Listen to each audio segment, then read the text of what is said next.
नमस्कार दोस्तों, मैं आशीष मिश्रा आपके अपने YouTube channel tuition tutorial by engineer Ashish Mishra में स्वागत करता हूं।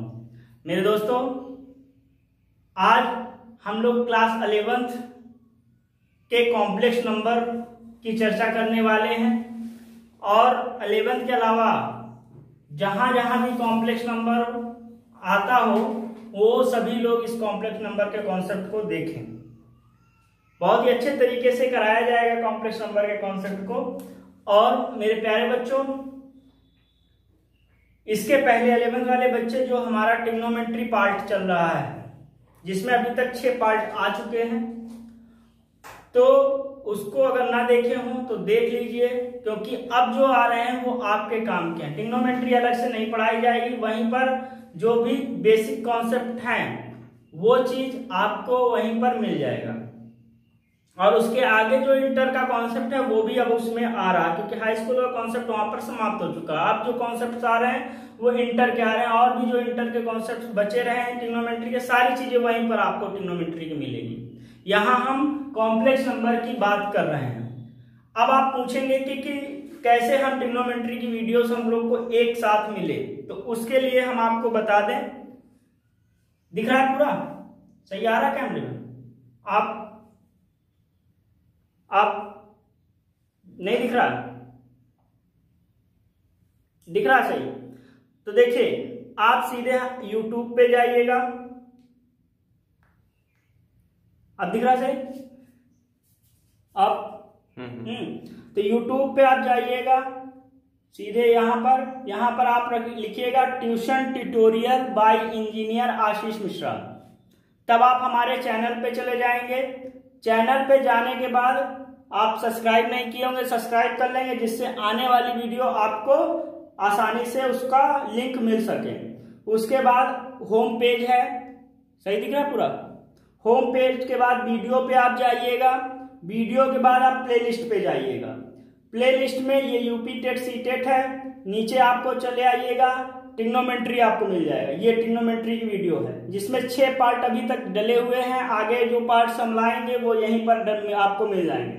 आप इसको क्लिक करिएगा, आपको नंबर वाइज सारे ट्रिग्नोमेट्री की वीडियोस मिल जाएंगे, तो आप यहां से देख लीजिएगा। यदि आपको नहीं जानकारी है तो हमने ये जानकारी दे दी। इसके बाद कॉम्प्लेक्स नंबर का अलग हम फोल्डर बनाएंगे, उस फोल्डर में कॉम्प्लेक्स नंबर डालेंगे। और आज वाला तो देख लीजिए, इन फ्यूचर आपको अगर जो भी मिलेगा वो कॉम्प्लेक्स नंबर पे मिल जाएगा। तो मेरे दोस्तों, ऐसे आपको देखना है वीडियो, ठीक है? अब उसके बाद हम लोग अब चलते हैं कॉम्प्लेक्स नंबर। और ये ध्यान दीजिएगा, कॉम्प्लेक्स नंबर की जो वीडियो हम दे रहे हैं, ये आपको वीक में 1 चाहिए या 3 चाहिए, ये आप पे निर्भर करता है। जिस तरह का हमको रिस्पांस मिलेगा उसी तरह से हम उतने ही वीक में उतनी ज्यादा वीडियो लाएंगे। जितना ज्यादा हमको रिस्पांस अच्छा मिलेगा, जितना ज्यादा हम देखेंगे कि हमारे बच्चों को इसकी आवश्यकता है और वो लोग देखने में इंटरेस्ट डेवलप कर रहे हो, उसी हिसाब से हम वीडियोस को लाएंगे। अगर आप बढ़िया इसका रिस्पांस रहा तो 3 वीडियो हफ्ते में, नहीं अच्छा रिस्पांस रहा तो 1 वीडियो, 1 मिलेगी। 1 तो हम फ्री में आपको देंगे ही देंगे, बाकी भी फ्री ही में मिल रही है अभी। तो आप लोग के ऊपर निर्भर करता है कि आपको 1 चाहिए या 3 चाहिए। चलिए बात को आगे न बढ़ाएं, शुरू करें कॉम्प्लेक्स नंबर। तो मेरे प्यारे बच्चों, जैसा कि आप जानते हैं कि हम पढ़ाने से पहले उस चैप्टर का मतलब बताते हैं, उस चैप्टर के कैसे क्या हुआ, सारी चीजें आपको बताएंगे कि उस कॉम्प्लेक्स नंबर का मतलब क्या होता है। तो मेरे प्यारे बच्चों, पहला flow chart of real number पे हमने बताया था, वहां पर सारी डिस्कशन किए थे, कॉम्प्लेक्स नंबर को हल्का सा बताए थे। आज उसी कॉम्प्लेक्स नंबर की चर्चा करने हम लोग आए हुए हैं, ठीक है मेरे प्यारे बच्चों? अरे दोस्तों, जरा सुनिएगा कि कैसे दिमाग में आया, कैसे आया कि ये भी एक बंदा है, इस बंदे के बारे में कैसे दिमाग में आया। तो आप लोगों ने अभी हाई स्कूल में पढ़ा था, हाई स्कूल से निकल कर आए हुए हैं, तो हाई स्कूल में आपने क्वाड्रेटिक इक्वेशन पढ़ा था कि नहीं पढ़ा था? पढ़ा ही होगा, ठीक है? अगर नकल न किए होंगे तो पढ़े होंगे, नहीं नकल किए होंगे तो भैया नहीं पढ़े होंगे। दैट विल डिपेंड ऑन नकल, ठीक है? चलिए अब अकल लगाइए यहाँ पर। तो वहां पर एक बाबा थे, कौन बाबा थे? क्वाड्रेटिक के बाबा। कौन बाबा? श्रीधराचार्य जी ने। उन्होंने अपना एक फॉर्मूला दिया था, क्या दिया था, जिसे हिंदी वाले बोलते हैं द्विघात सूत्र। और इंग्लिश वाले बोलते हैं quadratic equation, formula of quadratic equation. तो उन्होंने बताया था x इज इक्वल टू क्या, minus B plus minus under root B square minus 4ac upon 2a। ठीक है, ये बात आपको श्रीधराचार्य बाबा जी ने बताया था हाँ या ना, बताया था ना। ठीक है, फिर उस पे वहां पर आपने पढ़ा था, क्या पढ़ा था, कुछ याद है? उसमें आपने पढ़ा था कि इसके नेचर्स के बारे में पढ़े थे, 3 नेचर्स पढ़े थे, याद है या नहीं याद है? इसको बोलते हैं, ये भैया को बोलते हैं क्या, क्या बताए थे श्रीधराचार्य जी ने? डिस्क्रिमिनेंट, जिसको डी से डिनोट करते हैं। क्या बोले थे? डिस्क्रिमिनेंट, जिसको डी से डिनोट करते हैं। बोले थे कि नहीं बोले थे? बोले थे। अच्छा, देखिए फिर वहां पर आपने पढ़ा था, क्या पढ़ा था कि अगर डिस्क्रिमिनेंट हमारा 0 से बड़ा हो, क्या हो, 0 से बड़ा, आपको याद दिला रहे हैं कहां से कॉम्प्लेक्स नंबर का दिमाग में आया कि हाँ कॉम्प्लेक्स नंबर जैसी भी कोई चीज होती है। तो वहां पर क्या था कि डिस्क्रिमिनेंट इज ग्रेटर देन 0। अगर डिस्क्रिमिनेंट 0 से बड़ा होगा तो हमारे जो रूट्स होंगे, कौन होंगे? रूट्स। ये क्वाड्रेटिक इक्वेशन है, क्वाड्रेटिक इक्वेशन के कितने रूट्स होते हैं? 2 होते हैं। जितनी उसकी डिग्री होगी उतने उसके रूट्स होंगे, जितने उसकी पावर होगी उतने उसके डिग्री मान ली। जिसकी किसी भी इक्वेशन की जितनी डिग्री होती है उतने इसके रूट होते हैं। क्वाड्रेटिक इक्वेशन का फॉर्मूला क्या होता है? General formula ax square plus bx plus c is equal to 0। Degree क्या है? 2 है। जितनी ज्यादा डिग्री होती, जितनी डिग्री होती है उतने ही रूट्स होते थे। इसके 2 रूट्स होंगे, तो इसमें क्या मिलेंगे? रूट्स मिलेंगे। जब d हमारा ग्रेटर देन 0 होगा, जब d हमारा ग्रेटर देन 0 होगा तो रूट्स हमें 2 मिलेंगे और दोनों रूट्स हमारे डिस्टिंग होंगे और रियल और डिस्टिंग होंगे। रूट्स हमारे क्या होंगे? रियल होंगे एंड डिस्टिंग होंगे, डिस्टिंग होंगे। उसके बाद मतलब कि रियल और अलग अलग होंगे। उसके बाद अगर डिस्क्रिमिनेंट हमारा 0 के बराबर होगा तो आपको वहां पर बताया गया था, क्या बताया गया था कि जो रूट्स हैं वो इक्वल होंगे एंड रियल होंगे, रियल और इक्वल रूट्स होंगे।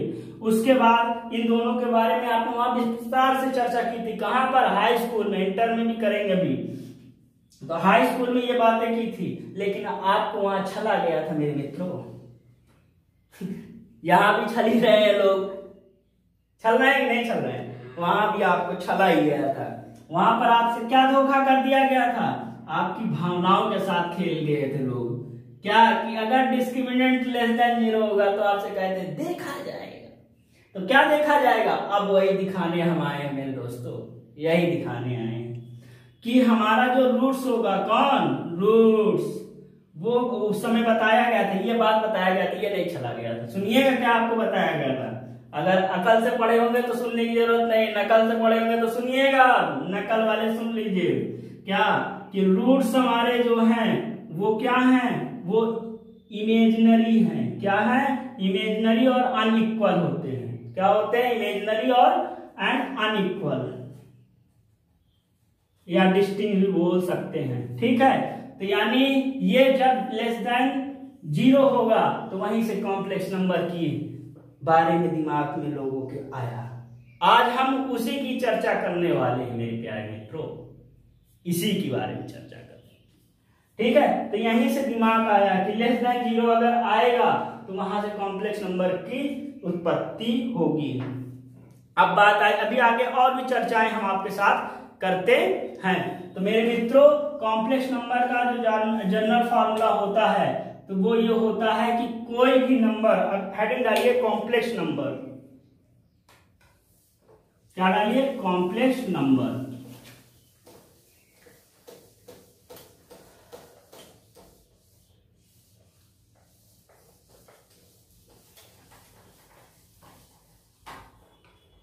लिखिए कॉम्प्लेक्स नंबर क्या? Any number which is in the form of, लिखिए एनी नंबर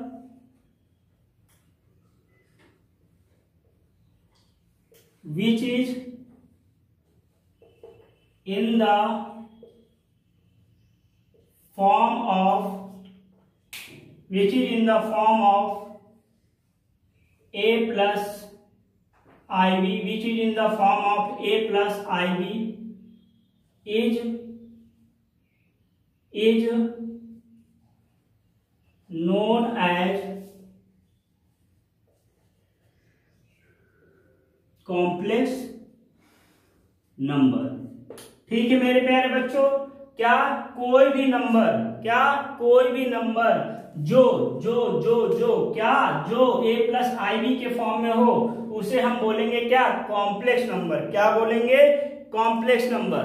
अभी वो वहां से तो कॉम्प्लेक्स नंबर के बारे में दिमाग में आया था, अब आपके दिमाग में ये बात आ जाएगी कि भैया क्या वही कॉम्प्लेक्स नंबर होगा। अभी थोड़ी देर बाद उस पर चर्चा करते हैं, तो अभी दिल थाम के बैठे रहिएगा और सुनिएगा। क्या मेरे दोस्तों, यहाँ पर एक नया बंदा आपको दिखा, कौन, ये, इसको क्या है एक बार और यहाँ लिख देते हैं, इसको बोलते हैं आई। इसको आई को क्या बोलते हैं, जैसा देश देखेंगे वैसा इसका नाम रख देंगे। आपने कई जगह पे इसके कई नाम सुने होंगे, लेकिन यहाँ पर इनको बोलते हैं आयोटा। आयोटा क्या बोलते हैं, आयोटा। अब आपके मन में होगा कि इसकी वैल्यू क्या होती है, इसकी वैल्यू होती है अंडर रूट -1। क्या होती है, अंडर रूट -1। क्या होती है, अंडर रूट -1। ठीक है मेरे प्यारे बच्चों, ये आयोटा होती है। ठीक, तो इसको, तो यहाँ पर आई क्या है, आई हमारा आयोटा है, इसकी वैल्यू क्या होती है, अंडर रूट -1। क्या होती है, अंडर रूट -1, स्क्वायर रूट -1। ठीक है मेरे प्यारे बच्चों, अब कुछ एग्जांपल्स लिख लेते हैं। क्या लिख देते हैं, एग्जांपल्स। देखिए 4 + 2i ये हमारा क्या है, एक हमारा कॉम्प्लेक्स नंबर है। अब इसके कई तरीके और भी लिख सकते हैं, 6 + 2i, या इसको लिख दो 4 या 4 लिख दो 4i। उसके बाद 2i, 2 भी हमारा कॉम्प्लेक्स नंबर होता है, ETC, ये सारे हमारे कॉम्प्लेक्स नंबर होंगे। अब आपके दिमाग में होगा भैया अभी ये 2 कैसे हुआ, तो सुनिएगा। कॉम्प्लेक्स नंबर जैसे कि A प्लस हमारे पास IB है, क्या है, A प्लस IB है, A प्लस IB है। A प्लस IB में क्या होगा, A प्लस IB। तो मेरे प्यारे बच्चों यहां पर कई तरह के होते हैं, जरा सुनिएगा। अगर A हमारा 0 होगा, A हमारा क्या होगा, 0 होगा। अगर A 0 होगा तो हम यहां पर करेंगे कि ये हमारा क्या है, A 0 है, यानी IB, यानी इसको बोलते हैं कि ये हमारा प्योरली इमेजिनरी होगा, इमेजिनरी होगा। ठीक है, और मेरे प्यारे बच्चों यहां पर इसको इट इज रिप्रेजेंटेड, यहां एक बात और लिख दो, it is represented Z by Z. Z के द्वारा इसको रिप्रेजेंट कर रहे हैं, Z is equal to A plus IB होता है। ठीक है, अगर यहां पर A इक्वल टू 0 होगा तो ये हमारा कहलाएगा क्या, प्योरली इमेजिनरी। क्या कहलाएगा, प्योरली इमेजिनरी कहलाएगा। और अगर यहां पर हमारा B इक्वल टू 0 होगा, क्या होगा, B इक्वल टू 0 होगा, तो इसको बोलेंगे प्योरली रियल। ठीक है, B अगर 0 होगा तो क्या बोलेंगे, प्योरली रियल। जैसे A 0 है तो यहाँ पर क्या आएगा, 2i हो गया, 3i हो गया, इस तरह के हमारे आएंगे। तो ये हमारे क्या कहलाएंगे, प्योरली इमेजिनरी कहलाएंगे। क्यों, क्योंकि यहाँ पर A वाला पार्ट हमारा क्या है, 0 है। A वाला पार्ट हमारा क्या है, 0 है। ठीक है, उसके बाद अगर B 0 आया तो यहाँ पर आएगा जैसे 2 है, 3 है, 5 है, ETC, ये हमारा प्योरली रियल कहलाएगा। क्या कहलाएगा, प्योरली रियल। उसके बाद हमारे पास आता है A नॉट इक्वल टू 0 और B नॉट इक्वल टू 0। तो ये हमारे हमारा ना प्योरली रियल है और ना प्योरली इमेजिनरी है। क्या है, ना प्योरली रियल है और ना प्योरली इमेजिनरी है। ठीक है, इस तरह चीजें। और अगर हमारा A और B दोनों 0 हो जाए, एक केस और बचा, A भी 0 हो और B भी 0 हो, उस केस में क्या होगा, उस केस में होगा ये प्योरली रियल और प्योरली इमेजिनरी हमारे कॉम्प्लेक्स नंबर हैं। तो ऐसा कौन सा कॉम्प्लेक्स नंबर है जो, सुनिएगा, ऐसा कौन सा कॉम्प्लेक्स नंबर है जो जो प्योरली रियल और प्योरली इमेजिनरी कॉम्प्लेक्स नंबर है? तो मेरे प्यारे दोस्तों वो है जीरो। क्या है? वो है जीरो। जीरो क्या है? Zero can be consider as purely real and imaginary complex number. लिख लीजिए, zero can be consider as, लिखिए, zero can be consider as purely real and purely imaginary number. तो मेरे प्यारे बच्चों, हम लोगों ने क्या क्या पढ़ा एक बार रिवीजन कर लेते हैं। हमने सबसे पहले आपको बताया, क्या बताया? यही बताया कि कॉम्प्लेक्स नंबर की शुरुआत कहां से, सोच कहां से उत्पन्न हुई? श्रीधराचार्य बाबा के फॉर्मूले से। फिर वहां से ये हमारा कॉम्प्लेक्स नंबर को क्या लिखते, कैसे रिप्रेजेंट करते हैं? जेड से रिप्रेजेंट करते हैं। Z equal to A plus I B के फॉर्म में अगर कोई भी नंबर्स को लिखा जाता है तो वो हमारा कॉम्प्लेक्स नंबर कहलाता है। ये एग्जांपल बताया, फिर उनकी ये टाइप होता है कि ऐसे ऐसी बातें होती है। प्योरली इमेजिनरी कब होगा? जब हमारा ये होगा, ठीक है। इसको इस केस में इसको लिखते हैं, ऐसे रिप्रेजेंट करेंगे, इमेजिनरी जेड लिख के इसको इमेजिनरी लिख दो, ठीक है। आगे भी और भी सब चर्चाएं करेंगे, यहां तक चीजें समझ में आ गई, कोई दिक्कत? अब हम लोग चलेंगे आई के बारे में कि आई की वैल्यू। आज हम लोग पढ़ने जो जा रहे हैं वो इंटीग्रल फॉर्म ऑफ आयोटा। चलिए हम लोग इंटीग्रल फॉर्म ऑफ आयोटा के बारे में बात करते हैं। तो बच्चों, मेरे दोस्तों, अब हम लोग चलते हैं इंटीग्रल पावर ऑफ आयोटा के बारे में पढ़ने। क्या? इंटीग्रल पावर ऑफ आयोटा, ठीक है। तो आयोटा, जैसा कि अभी हमने बताया कि आई को बोलते हैं, ठीक है। तो n की वैल्यू अगर i की पावर n है, क्या है? n है, और n इज इक्वल टू अगर जीरो है तो n इज इक्वल टू क्या? अगर मान लीजिए n इज इक्वल टू हमारा क्या है? जीरो, तो i की पावर जीरो, तो i की पावर जीरो होगी तो उसकी वैल्यू हमेशा 1 होती है। क्या होती है? 1 होती है, ठीक है मेरे प्यारे बच्चों। तो याद रखिएगा, i की पावर जीरो होगी तो उसकी वैल्यू क्या होगी? 1 होगी, ठीक है। समझ में आ गई बात? अच्छी बात है, आनी भी चाहिए। उसके बाद अगर i की पावर n है और n इज इक्वल टू हमारे पास n इज इक्वल टू क्या है? 1 है। i की पावर n है और n इज इक्वल टू हमारा क्या है? 1 है, तो i की पावर 1 हो जाएगी, यानी इसकी वैल्यू क्या हो जाएगी? i ही हो जाएगी। क्या हो जाएगी? i, ठीक है। अब उसके बाद अगर n इज इक्वल टू हमारे पास 2 है, n इज इक्वल टू हमारे पास क्या है? 2 है, तो i की पावर क्या हो जाएगी? i की पावर हमारे पास 2 हो जाएगी।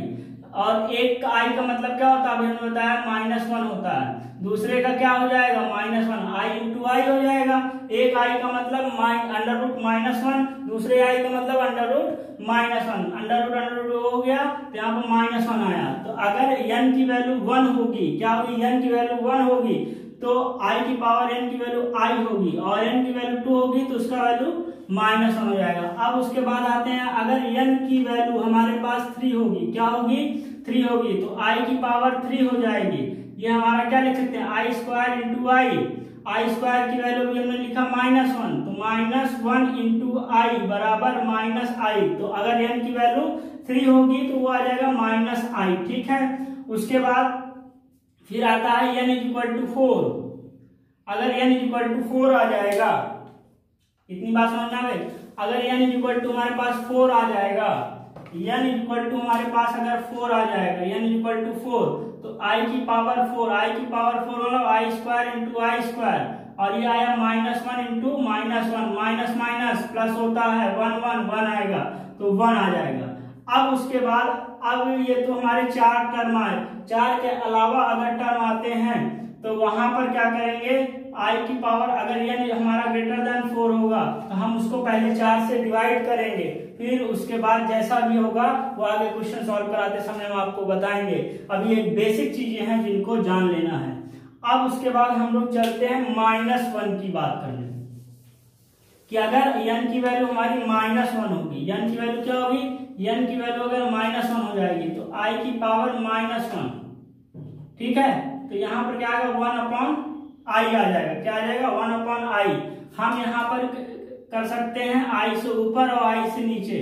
तो यहाँ पर आ गया आई अपॉन आई स्क्वायर, और आई स्क्वायर क्या होता है, आई स्क्वायर होता है -1, यानी माइनस आई इसका आंसर हो जाएगा। माइनस आई क्या हो जाएगा, आंसर आ जाएगा। अब n इक्वल टू हम रख देते हैं -2 रखेंगे तो आई की पावर -2, यहाँ पर आया आई स्क्वायर, ये -1 आ गया, 1 अपॉन -1, जिसको हम -1 लिख सकते हैं। तो अगर n इक्वल टू -2 होगा तो वैल्यू क्या होगी, -1। समझ में आ गई बात, कोई दिक्कत परेशानी नहीं है, अच्छी बात है, होनी भी नहीं चाहिए। उसके बाद चलते हैं n इक्वल टू हमारे पास अगर 3 है, -3 है, तो i की पावर हो गया -3 और 1 अपॉन i की पावर 3 हो गया। तो यहाँ पर इसकी वैल्यू भी क्या निकाले थे, -i निकाले थे कि नहीं निकाले थे। 3 में हमने निकाला था -i। अब यहाँ से क्या करें, i से ऊपर और i से नीचे मल्टीप्लाई कर दें। i हमारा हो गया क्या, यहाँ पर i हो गया -i स्क्वायर, ये -1 होता है, -1 यहाँ पर i -1 इंटू -1, ये प्लस हो गया, ये हमारे पास प्लस i आ गया। देखिए प्लस i आ गया कि नहीं आ गया। अब n इक्वल टू अगर -4 होता है तो i की पावर -4, 1 अपॉन i की पावर 4 और i की पावर 4 1 होता है, तो 1 अपॉन 1 इक्वल टू 1, तो i की पावर माइनस होगा तो ये होगा। और अगर i की पावर -4 है तो उसकी वैल्यू 1 होगी, ठीक है। इसके बाद जो भी ये आते हैं, अब अगर लेस देन मतलब -4 से कम होगी, मतलब -5 हो जाएगा, -6 पावर हो जाएगी, -7 पावर हो जाएगी, तो उस केस में 1 अपॉन r जैसे इसमें करेंगे वैसे ही 4 से डिवाइड करेंगे, जो रिमाइंडर बचेगा, रिमाइंडर 1 2 3 और 4 आएगा, 0 आएगा। तो 1 अगर रिमाइंडर आता है तो i है प्लस में, अगर 2 रिमाइंडर आता है तो -1 है, 3 है तो -i है, 4 है तो हमारा 1 होगा। ठीक इसी तरह -1 अगर आएगा रिमाइंडर, मतलब -1 का केस रहेगा तो -i, -2 रहेगा तो हमारा -1, -3 रहेगा तो i, -4 रहेगा तो 1। मेरे दोस्तों इस तरह से इसको सॉल्व करते हैं। यहां से ये चीजें तो खत्म हो गई, आई वाली बात खत्म हो गया। आई के भी क्वेश्चंस बचे हुए हैं। क्या बचे हुए हैं, क्वेश्चंस, जो कि हम अगली वीडियो पे ले आएंगे और इसके आगे की बात हम लोग अगली वीडियो पे करेंगे। आप लोगों को बता ही दिया कि वीडियो रेगुलर चाहिए तो ज्यादा से ज्यादा शेयर कीजिए, उन बच्चों तक पहुंचाइए जिनको जरूरत है, और इस पे सहयोग करिए। और रेगुलर नहीं चाहते हैं आप, वीडियो हफ्ते में 1 चाहते हैं, तो इसी तरह काम करिए जैसे आप कर रहे हैं। इसी के साथ धन्यवाद बच्चों, जय हिंद, जय भारत।